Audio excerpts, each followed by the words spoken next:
The massive alien warship appeared out of nowhere above Earth, like a dark metal mountain floating in space. Commander Veltar, a tall creature with 4 powerful arms, stood on the bridge of his ship that stretched 20 kilometers from end to end. Glowing energy lines pulsed across its black surface like veins carrying deadly power. His multiple hands moved across floating screens as he prepared to deliver what he believed would be humanity's death sentence. Down on Earth's orbital station, Admiral Kim Hyun-woo felt his stomach drop as he watched the enormous vessel block out entire star formations. The alien ship was so big, it cast shadows on half the planet. Then every television, radio, phone, and computer on Earth suddenly showed the same terrifying message. Commander Veltar's voice boomed across every communication channel. His words were cold and final. Primitive humans of Earth, you have exactly 72 hours to surrender completely to the mighty Vorthon Empire. If you refuse, your world will be destroyed just like the others. The alien commander wasn't bluffing. The message included horrible footage of 12 different planets that had dared to say no to the Vorthon Empire. Each world was now nothing but melted rock and ash floating in space. Billions of people from different alien races had been wiped out completely.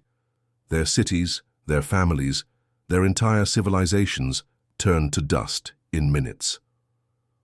President Park. Min-ho rushed to the emergency command center deep underground. His face was pale but determined as he called together Earth's top military leaders and scientists. Dr. Lee Soo-jin, Earth's best alien technology expert, was already running scans on the massive ship above them. Her computers were going crazy trying to measure the incredible energy readings coming from the Vorthon vessel. All across Earth, people stopped what they were doing and stared at their screens in shock and fear. In Seoul, families gathered around televisions watching the news reports. In New York, people stood on rooftops pointing at the dark shape, blocking out the stars. In London, children pressed their faces against windows trying to see the alien ship that everyone was talking about. Most people felt completely helpless. They saw the footage of those destroyed worlds and knew that humanity's small military couldn't possibly fight something so powerful. Earth's entire space fleet was just a few hundred ships scattered across the solar system. How could they possibly stand against an empire that had conquered thousands of worlds? But some people weren't afraid. In secret military bases around the world, a few generals and admirals exchanged knowing looks. Dr. Lee Soo-jin's readings confirmed what they had suspected for years. In hidden research facilities, scientists checked their equipment one final time. Deep in asteroid fields far from Earth, automated systems began powering up machinery that had been waiting in silence for decades. These people had a secret that even most of Earth's government didn't know about. For 3 generations since humanity first detected alien signals from deep space, they had been preparing for this exact moment. While the rest of the world lived normal lives, a small group of the smartest and most dedicated humans had been working on something incredible. The Vorthon Empire thought they were dealing with a primitive species that had barely left their home planet. They expected humans to panic, cry, and beg for mercy like so many others had done before. Commander Veltar was already planning how to strip Earth of its resources after the humans inevitably surrendered. But as the 72-hour countdown began, something was stirring in the darkness of space that would change everything. Admiral Kim Hyun-woo walked into the emergency meeting room where Earth's most important leaders waited in tense silence. His face showed deep lines from years of military service, but his eyes were steady and calm. While everyone else looked terrified, he seemed almost relieved, like a heavy burden was finally being lifted from his shoulders. 72 hours, he said quietly, letting the words hang in the air. The Vorthon Empire expects us to fall to our knees and beg for our lives like all those other worlds did. They think we'll cry and plead for mercy. He paused and looked each person in the eye. Instead, we're going to show them what humanity really is when we're pushed into a corner. President Park Min-ho leaned forward, confused. Admiral, I've seen our military reports. We have maybe 300 ships total. Their single vessel up there could probably destroy our entire fleet. How can we possibly fight back? Admiral Kim smiled for the first time in days. Mr. President, What I'm about to tell you has been classified at the highest levels for over 60 years. Only a handful of people on Earth know the truth. In a secure communication room nearby, Lieutenant Commander Choi Jin-ho's fingers flew across his keyboard. He was sending coded messages that shot out from Earth at light speed, reaching the farthest corners of human space. These weren't ordinary military communications. They were activation codes that had been waiting for this exact moment. On a mining station orbiting Jupiter, engineer Park Dong-wook received a message that made his hands shake. After 20 years of pretending to mine asteroids, he finally got the order he'd been waiting for. He walked to a hidden panel, entered a complex code, and watched as his mining equipment transformed into something completely different. In the asteroid belt between Mars and Jupiter, maintenance worker Kim Sora got the same message. For 15 years, she'd been living on what everyone thought was a simple research outpost. But as she activated hidden systems throughout the facility, massive hangar doors began opening in asteroids that had been hollow all along, the Vorthan. Empire's intelligence officers were intercepting all these human communications. Commander Veltar read the reports and laughed. "Look at these pathetic creatures," he told his officers. "They're running around like insects when you kick their nest. This frantic activity proves how desperate they are." What the aliens didn't understand was that these messages weren't panic. They were the most organized military activation in human history. Deep in the outer solar system, General Song Hana stood in a command center that officially didn't exist. For 30 years, she had overseen Project Prometheus, the most ambitious and secret military program humanity had ever attempted. While the world thought humanity's space presence was limited to a few colonies and research stations, the truth was far different. Hidden inside carefully selected asteroids, enormous shipyards, had been operating in complete secrecy for decades. These facilities had been built slowly, carefully, using mining operations as cover. Every supply ship that went to the outer system carried hidden military components. Every research mission was actually delivering advanced weapons and equipment. The ships being built in these secret yards weren't like anything in humanity's official fleet. They used technology that Earth's public scientists didn't even know existed. While universities were still teaching that faster-than-light travel was impossible, these hidden facilities had been building ships that could bend space itself. General Song Hana watched her screens as reports came in from dozens of secret locations. Facility 7 operational, Facility 12 launching first squadron, Facility 21 reports full readiness. Each message meant another hidden fleet was awakening. The galaxy thought humanity had 300 ships. The truth was that represented less than 5% of their real military power. In 72 hours, the Vorthan Empire was about to discover that they had made the biggest mistake in their 1,000-year history. They had threatened the one species in the galaxy that had been secretly preparing for this war since before Commander Veltar was even born. The 72-hour countdown hit zero, and Commander Veltar prepared to deliver humanity's death blow. He stood confidently on his bridge, forearms crossed, waiting to watch Earth burn like the other 12 worlds before it. His weapons were charged and ready. All he needed to do was give the order. Then space itself seemed to explode with light. Brilliant white flashes erupted everywhere around Earth, as reality tore open in hundreds of places at once. Commander Veltar's confident smile vanished as his sensor operator screamed in panic. "Sir! Multiple hyperspace signatures! Massive energy! Readings incoming!" What emerged from those tears in space made the Vortan commander's blood run cold. Ship after ship materialized in perfect formation, appearing so fast that his computers couldn't count them all. First dozens, then hundreds, then thousands of human vessels filled the space around Earth like a deadly metal constellation. Captain Jang Do-hyun stood on the bridge of his flagship, the Indomitable, as it led the first wave of ships into normal space. His vessel was sleek and beautiful, nothing like the bulky, primitive ships the Vortans expected from humans. It moved through space with an elegant grace that seemed almost alive, shifting and flowing like a predator stalking its prey. Behind, Captain Zhang's destroyers and cruisers came the real monsters. Admiral Kim Hyun-woo commanded massive battleships that dwarfed anything in humanity's official fleet. These weren't the small patrol vessels the galaxy knew about. These were true warships, built in secret with technology that made Vorthan sensors go completely insane with warning alerts. Energy readings poured off the human fleet that shouldn't have been possible. The weapons charging on those ships registered power levels that violated everything the Vorthans thought they knew about physics. Commander Veltar watched his tactical displays in growing horror as more and more human vessels continued to appear.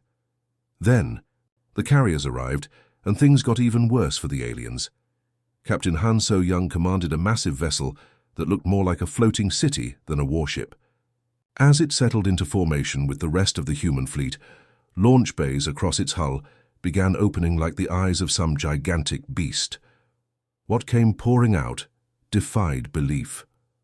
Fighter craft streamed from the carriers in perfect formations, but these weren't normal spacecraft. They moved in ways that made Vortan pilots physically sick to watch.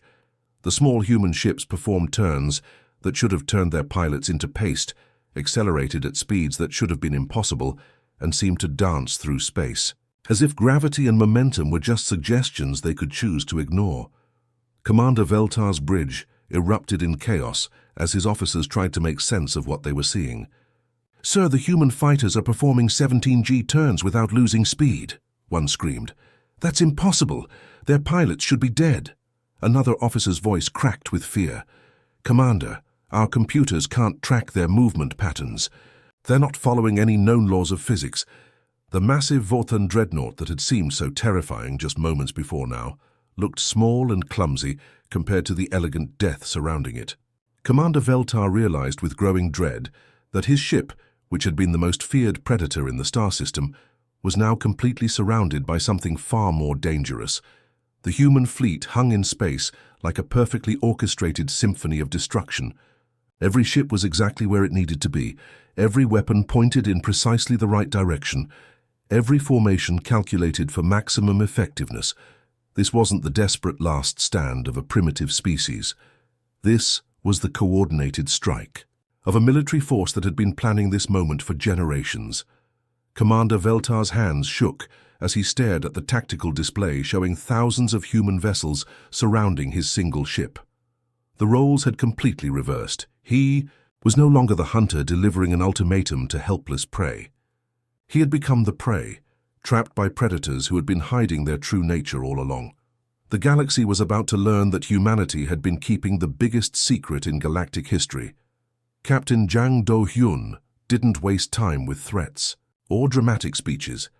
The moment his ship finished materializing from hyperspace, he simply said two words: "Fire everything." Brilliant beams of pure energy erupted from his flagship and slammed into the massive Vorthan dreadnought. Commander Veltar watched in absolute shock as the energy passed straight through his shields like they weren't even there. The beams struck his ship's supposedly indestructible hull and began eating through 20 meters of reinforced alien metal like it was made of paper. "Impossible!" Veltar screamed at his panicking crew. "Our shields are rated to stop anything. How are their primitive weapons getting through?" His chief engineer's voice shook with terror. "Sir, their energy beams aren't following normal physics. Our shields can't stop something that exists in multiple dimensions at once." While Commander Veltar tried to understand what was happening to his ship, Commander Oh Tae-young was preparing to show the aliens something even more impossible. His squadron of 12 destroyers approached a field of massive asteroids that blocked their path to the Vorthan reinforcement fleet hiding behind the rocks. Instead of going around the asteroids like any normal ship would do, Commander Oh gave an order that made his own crew nervous. "All ships, prepare for phase transition. We're going straight through." The Vorthan officers watching on their sensors couldn't believe what they saw next. The human ships didn't slow down or change course. They flew directly into the solid rock asteroids and simply passed through them like ghosts walking through walls. 12 destroyers entered one side of the asteroid field and emerged on the other side without losing any speed. The Vorthan tactical computers completely crashed.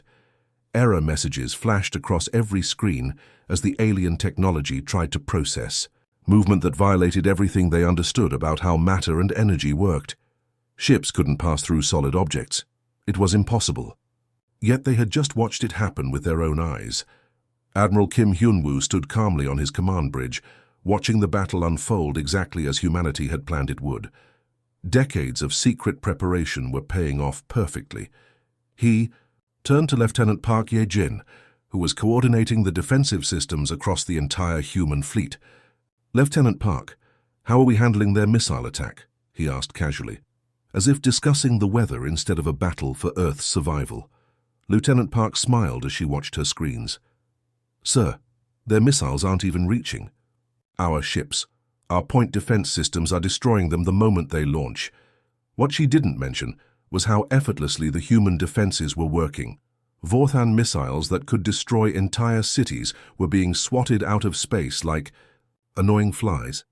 Tiny human defensive weapons tracked and eliminated incoming threats with such precision that not a single missile got within 1,000 kilometers of any human vessel. The Vorthan fleet had launched over 300 missiles in their opening attack. All 300 were destroyed before they could arm their warheads. But the most terrifying thing for the aliens wasn't the human weapons or defenses. It was how the human ships moved. Every vessel in the human fleet demonstrated capabilities that made Vorthan scientists want to throw their textbooks away and start over. Human destroyers accelerated so fast they should have crushed their crews, but somehow the people inside were perfectly fine.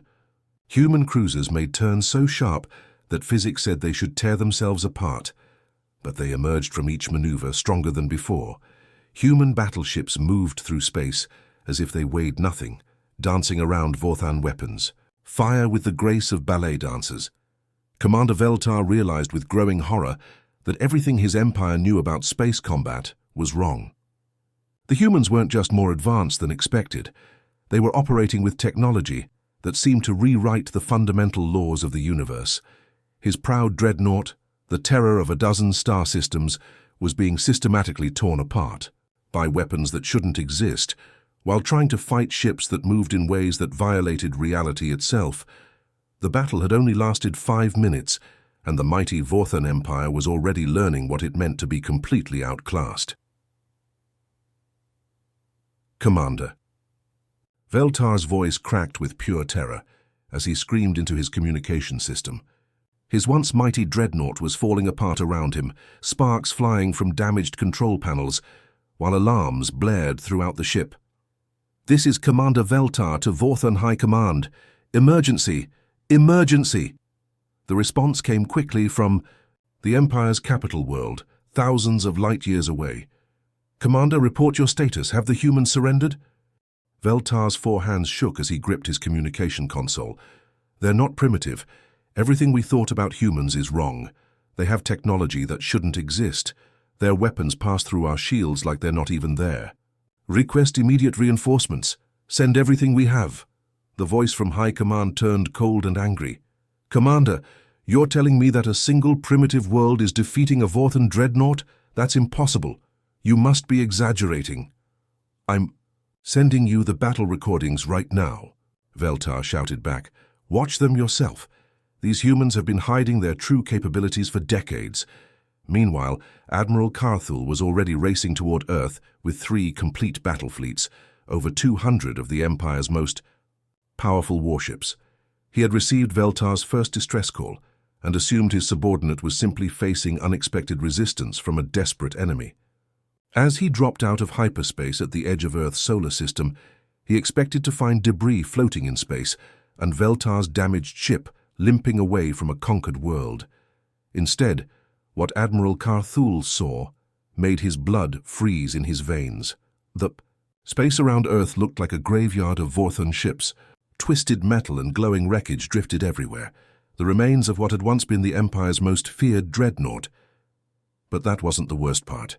The worst part was the human fleet that hung in perfect formation, completely undamaged. As if the battle had been nothing more than a training exercise. "All ships, battle formation," Admiral Carthul ordered his fleet. "Prepare to show these humans what real Vorthan power looks like." But as his ships moved into attack position, something impossible happened. that made his tactical officers scream in confusion. Captain Moon Ji-hai commanded a small squadron of human destroyers that had been facing away from the approaching Vorthan. Reinforcements.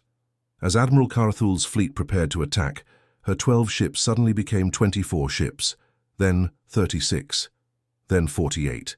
The human destroyers were duplicating themselves right in front of the aliens' eyes. "Sir," his sensor operator yelled in panic, "the human ships are multiplying. But our scanners show they're all completely real. These aren't holograms or illusions. Each copy has full mass, energy signatures, and weapon systems." Admiral Karthul watched in growing horror as Captain Moon's squadron continued dividing like living cells.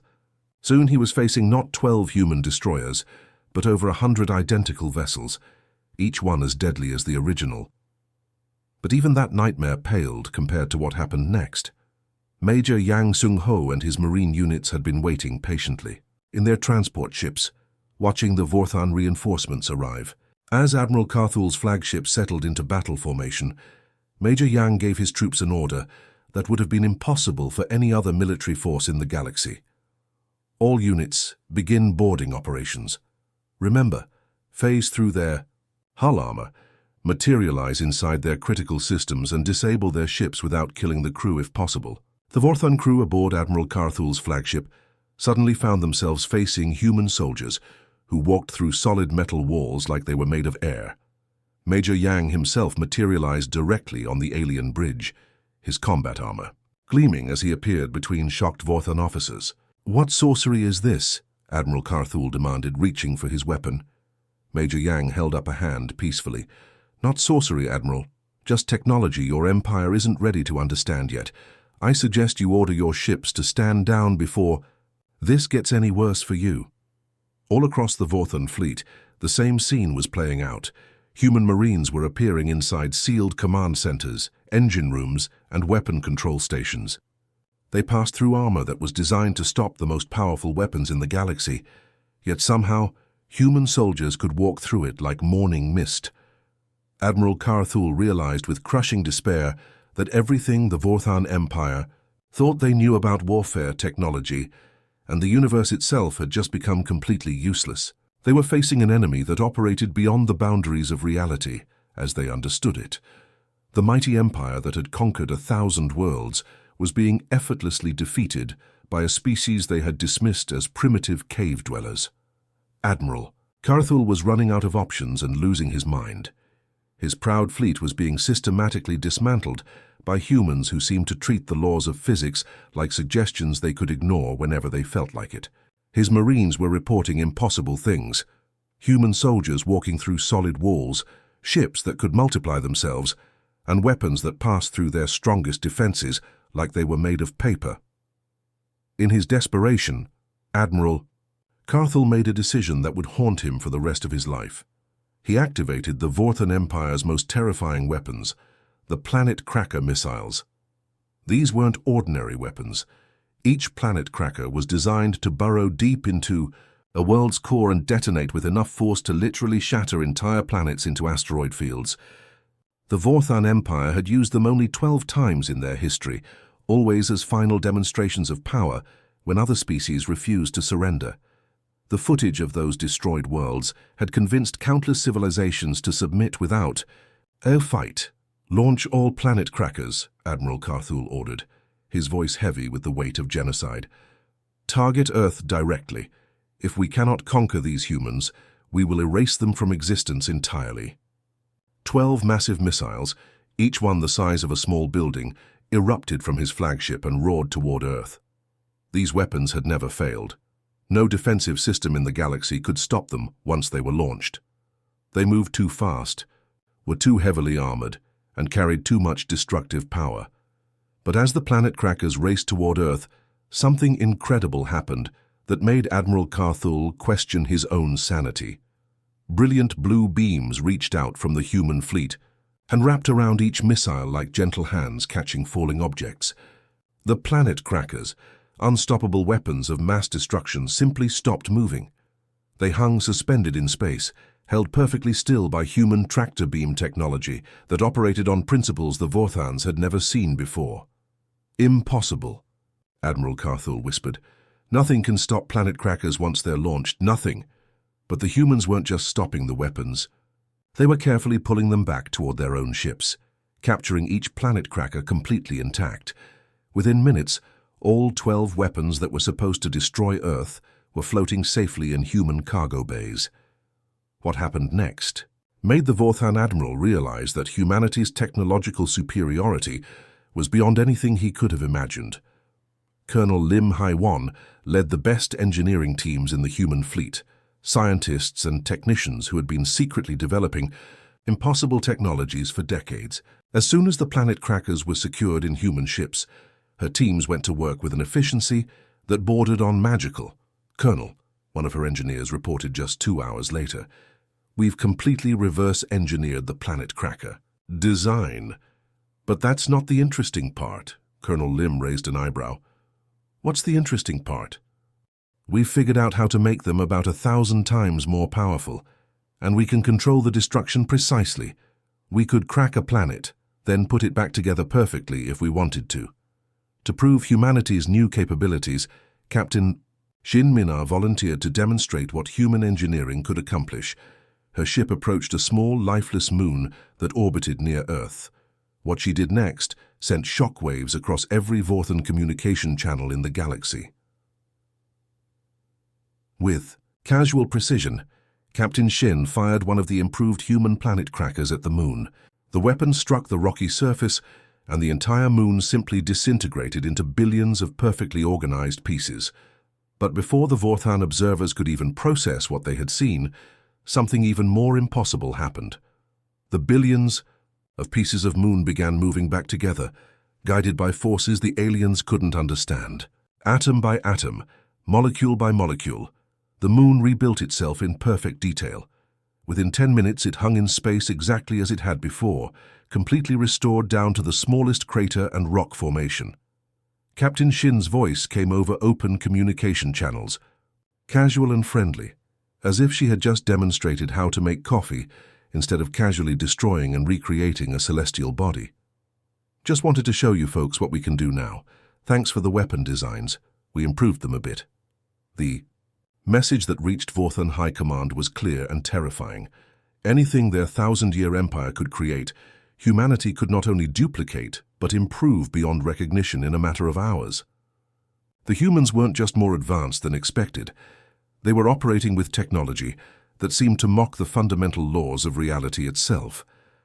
Admiral Carthul realized that the Vorthan Empire had just handed their most powerful weapons to an enemy who could make them infinitely more deadly, then demonstrated they could casually destroy and rebuild entire worlds for fun. They had made the biggest mistake in galactic history. Admiral Kim Hyun-woo stood on his command bridge, watching the wreckage of the Vorthan fleet drift through space around Earth. His weathered face showed no satisfaction, only cold determination. The aliens had made their choice when they threatened to destroy humanity. Now it was time to show the galaxy what happened when you cornered the human race. "All fleet commanders, this is Admiral Kim," he announced over the secure communication network. "We are no longer playing defense. Operation Reckoning begins now. It's time to take this fight to them." The plan was simple but devastating. Rather than wait for more Vorthan fleets to arrive at Earth, humanity would strike first at the heart of the Empire. 17 major Vorthan systems would be hit simultaneously, crippling their military infrastructure before they could organize a proper response. Captain Ko Yunji received her orders aboard the stealth carrier Shadow's Edge. Her task force consisted of 50 ships that officially didn't exist, crewed by soldiers who had trained their entire lives for this moment. As she plotted courses to her assigned targets, she smiled grimly at the thought of Vorthan commanders trying to understand what was about to happen to them. "All ships, prepare for hyperspace jump," Captain Ko ordered. "Remember, we're not using standard hyperspace travel. Engage the quantum tunnel drives." What happened next would have been impossible to explain to any other species in the galaxy. The human ships didn't just jump through hyperspace, they moved through dimensions that existed outside normal space and time. While regular hyperspace travel was fast, quantum tunnel drives allowed ships to arrive at their destinations before light from their departure could reach enemy sensors. The first Vorthan system to be hit was Kethmore, a major military shipyard located 300 light-years from Earth. The Vorthan defenders there had received warning messages about the human threat, but they expected any attack to take weeks to arrive, giving them plenty of time to prepare. They were wrong. Captain Ko's task force materialized in the Kethmore system exactly 18 seconds after leaving Earth. The Vorthan early warning systems didn't even have time to detect the approaching threat before human ships were already among. Their orbital defenses, systematically destroying every military installation with surgical precision. But the real terror began when Commander Yu Sang-min's boarding parties went to work. Commander Yu had spent 15 years perfecting the art of ship-to-ship combat. His Marines were equipped with personal armor that made them nearly indestructible and weapons that could cut through any known material. But their most valuable asset was their ability to appear anywhere they wanted, passing through solid matter like it was empty air. Aboard the Vorthan flagship Dominion's Fist, Admiral Zektar was trying to coordinate his system's defense when human soldiers simply materialized on his bridge. Commander Yu stepped forward, his armor gleaming under the alien ship's lights, and spoke in perfect Vorthan language. "Admiral Zektar, I am Commander Yu of the Terran Defense Force. Your ship is now under human control. Order your fleet to stand down and no one needs to get hurt." Admiral Zektar reached for his sidearm, but found his hand wouldn't move. Some kind of invisible force held him frozen in place. Around the bridge, his officers discovered they couldn't access their control panels or communicate with the rest of the fleet. "How are you doing this?" Admiral Zektar demanded. "What technology allows you to control our bodies?" Commander Yu's expression remained calm behind his helmet's visor. "The same technology that let us walk through your hull armor, Admiral. We've learned to manipulate matter and energy at the quantum level. Your weapons can't hurt us, your defenses can't stop us, and your ships can't escape us." The same scene was playing out across 17 Vorthan systems simultaneously. Human forces appeared without warning, disabled military targets with impossible precision, and captured key installations without harming civilian populations. Where Vorthan commanders tried to fight back, they discovered their weapons were useless against human technology.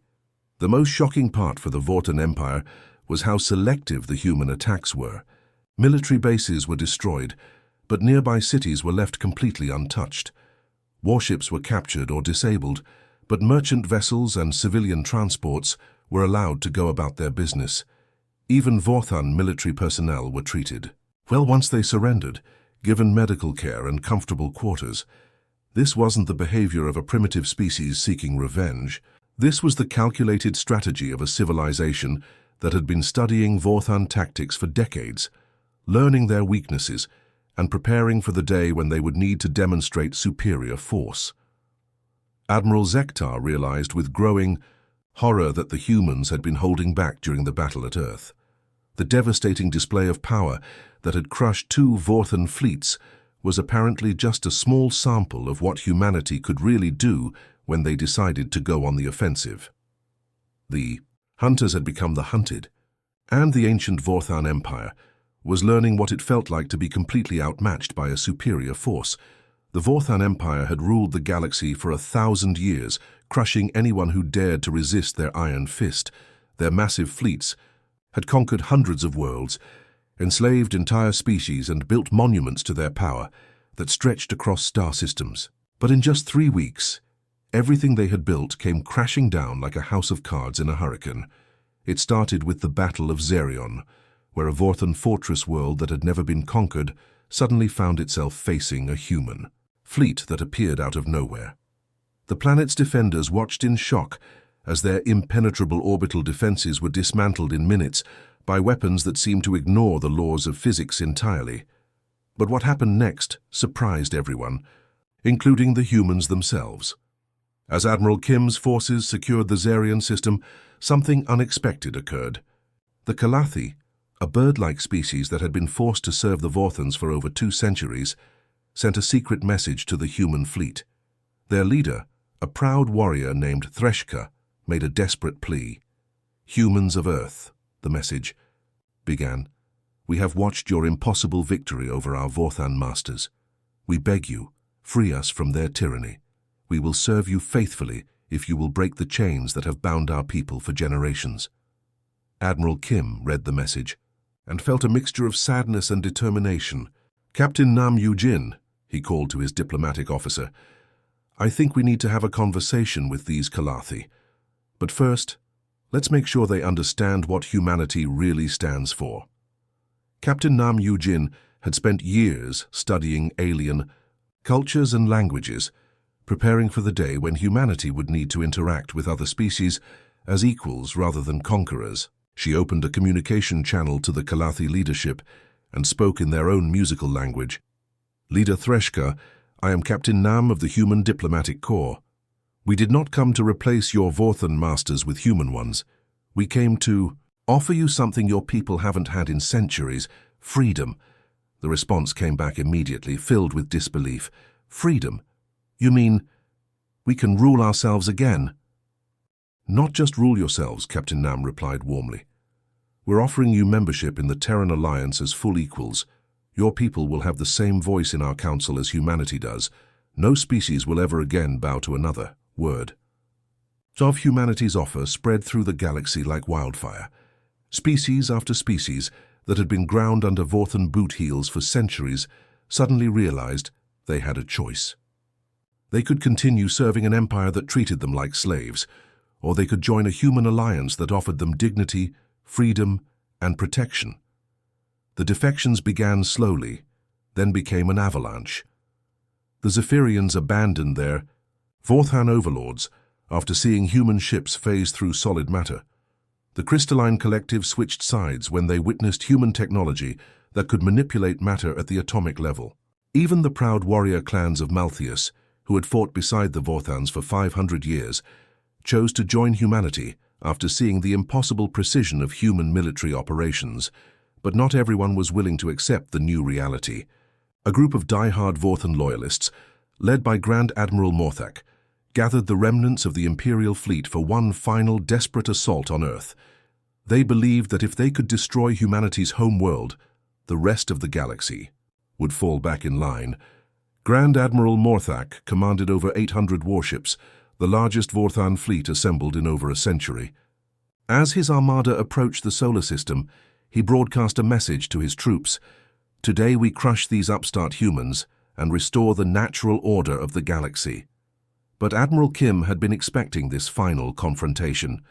As the Vorthan loyalist fleet dropped out of hyperspace, they found themselves facing not just human ships, but vessels from dozens of species that had already joined the Terran Alliance.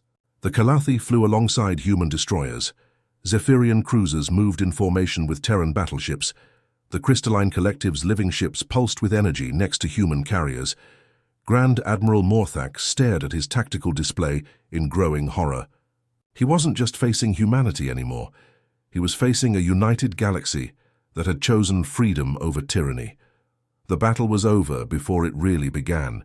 Human weapons that operated outside normal physics simply erased entire Vorthan squadrons from existence.